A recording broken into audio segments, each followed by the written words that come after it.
Welcome back, and we are now moving across to the Western Cape, and we will be talking with Phillip, Nyalungu, community activist, and of course, part of progressive civil society in Cape Town and across the country, African and international activism.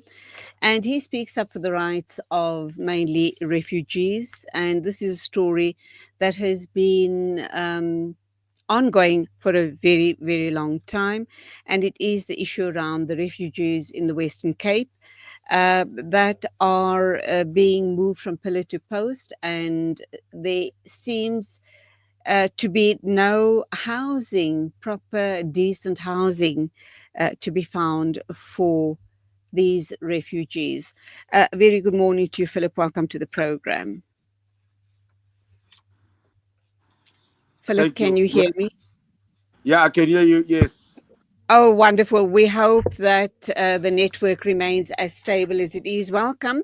We understand that many refugees, especially asylum seekers, who've been living in tented camps and at two temporary sites, Paint City in Belleville and Wingfield in Maitland in the Western Cape.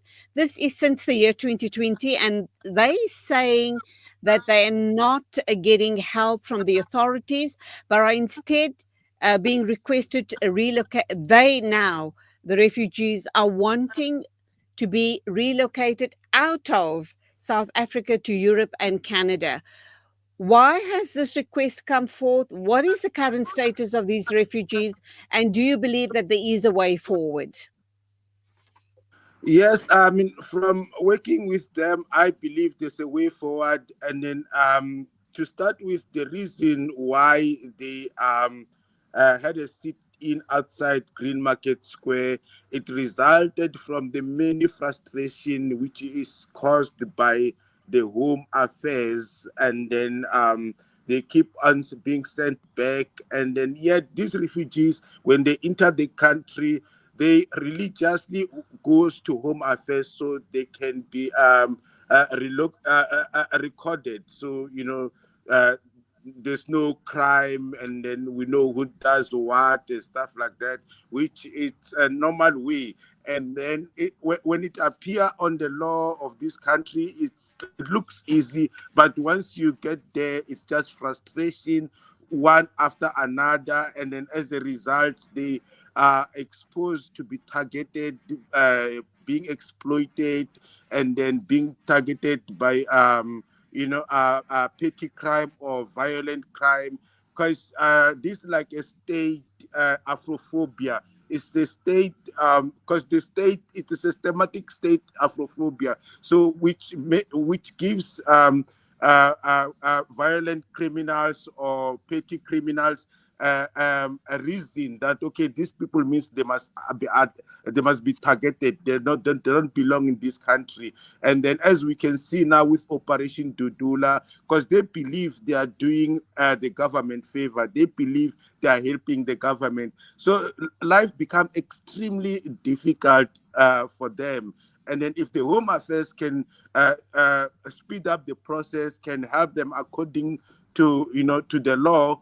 Actually, what the Home Affairs is doing, it's unlawful. It's discriminatory. It's back like apartheid. Now apartheid that used to happen to black people in South Africa, it's happening to African foreign nationals. This is what's exactly happening. And then any person, if you are systematically and extremely treated in a bad way, you end up in situations like that, where you sit in and then, you know, uh, yeah. So Home Affairs to start with, there is possibility, because I speak to them and they say one of the option, if they are being reintegrated back in the community, and then one of the way is to have their this process is speed up, so they will be able, when they go back to to the community, to survive, to to use that paper, like I have an ID, to which it's a very important document. Wherever you go to the hospital, you go to look for a job, you I mean it's a very, very important document to have, you know. So Yeah. uh, I think what comes to mind for me as you speak, and I know we have a friend who is a refugee, and he often tells us how he's being discriminated against. It seems as if refugees are being targeted all the time. And that's really a sad state of affairs.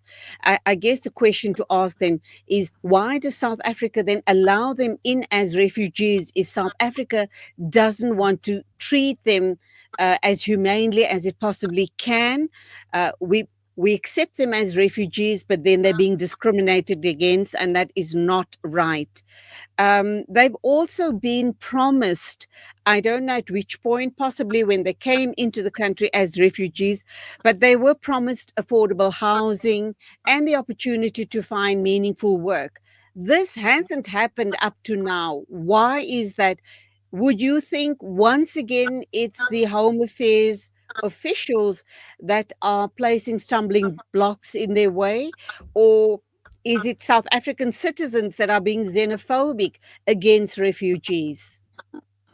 I would say it's Home Affairs together with the South African government. It's yeah.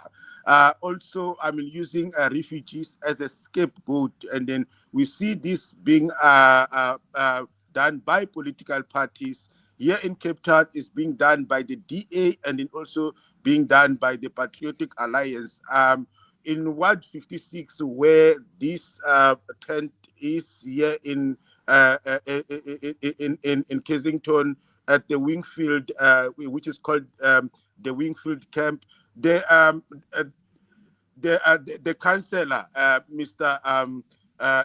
Chesley Steenberg, who is a PA member, has organized a protest, and then sadly on the 25th of it was on the 25th of May, which is Africa Day. Can you believe it? And then organizing the protest to the tent, and then demanding that the people in the tent must be evicted and they must be sent back to their country. And then, I mean, this the day. Uh, I mean, it's a very respected day in an African way. We should be uniting. We should be, because we as Black people in Africa, in Cape Town, we come from many, many, many years of suffering. I mean, and then our origin as well. I mean, these borders, they were created, they are colonial, they are racist, they are apartheid, and we still identifying one another based on these borders. Even in Cape Town, if you look the origin of Black people in Cape Town who are called colored people, I mean, they were brought as slaves. I mean, their ancestors were brought as slaves here. And then so it's quite disturbing to see this thing unfolding. After we've as Black people coming from such a very sad, oppressive, and we just repeating. It's like we're going backwards instead of going forward.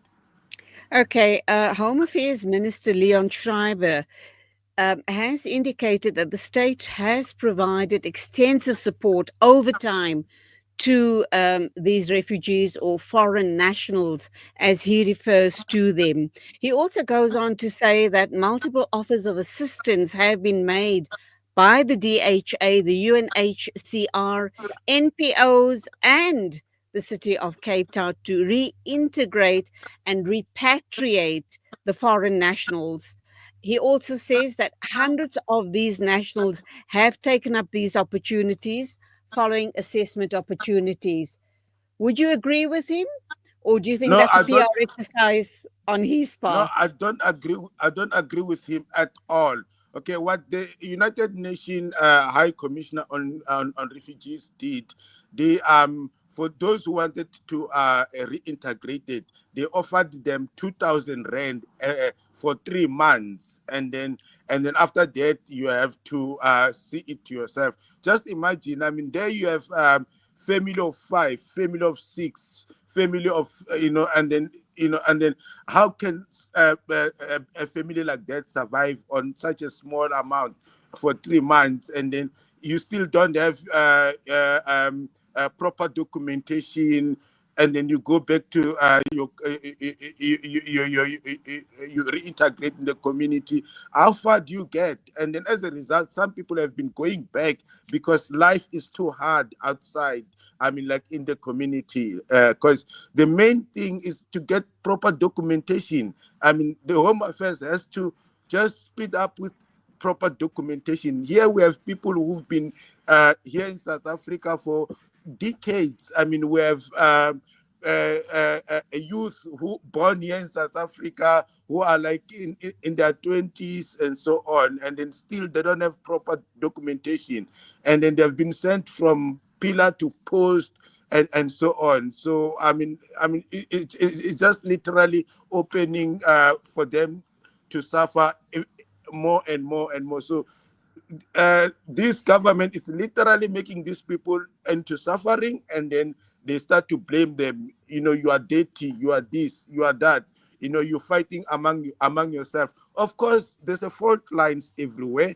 I mean, like especially where people are pushed to poverty. Even in South Africa, we have seen where people are pushed in poverty, as we've seen with the increasingly lack of basic services with this crisis. People are turning against each other. There's a lot of violent crime happening in South Obviously, Africa. yeah, there's Yeah. a lot of criminality in situations like this. What can you expect?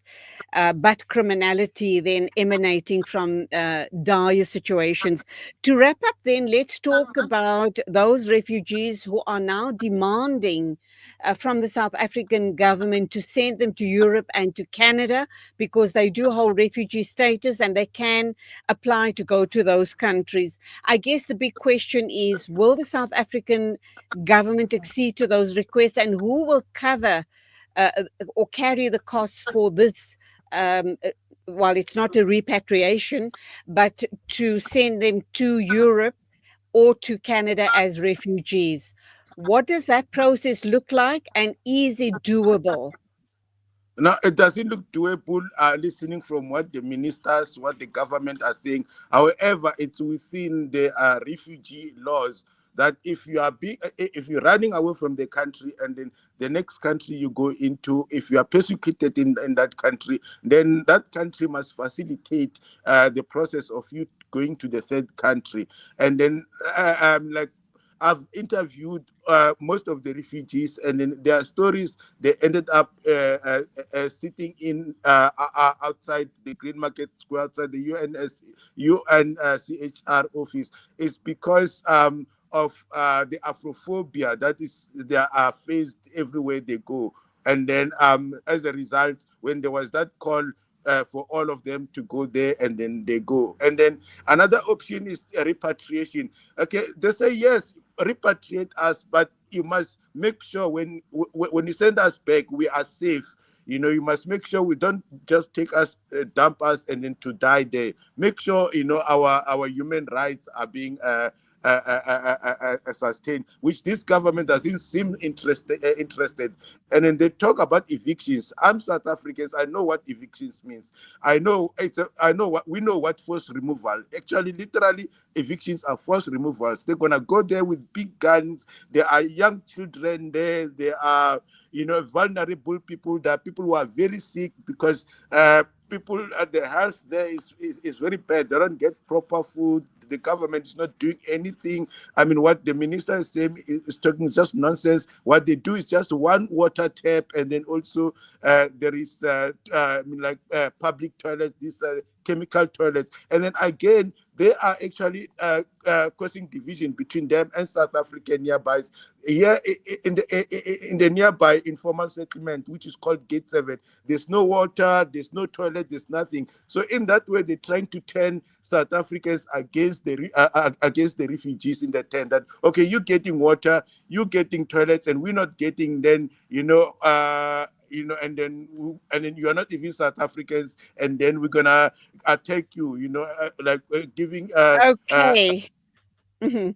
Unfortunately, that's where we have to leave it. Thank you indeed. We do hope that there's going to be a very good outcome for these refugees, whether South Africa decides to give them decent housing, or whether they get sent to the countries of their choice, or possibly even repatriated. Phillip Nyalungu, community activist, thank you indeed for your insights on this matter. God bless and go well. Okay, cool. You are welcome. Bye. Bye. It's 10 after 9 o'clock. Welcome to the second hour of News and Views on Salam Media. A reminder that this hour is sponsored by Africa Muslims Agencies. And of course, in this hour as well, we will be taking a listen to the Fired Up series with the CEO of Africa Muslims Agency, and he is Hafiz Imran Chunara. So please do stay with us for the Fired Up series and many more interviews coming up. One with Ashraf Patel, Research Associate at the Institute for Global Dialogue. We'll also talk with Fatima Kwele, Principal and Teacher at Al Atfal, and we are going to talk to her about the award she has received for Outstanding Community Impact. Lots more coming your way in the second hour of News and Views. Please do keep us company.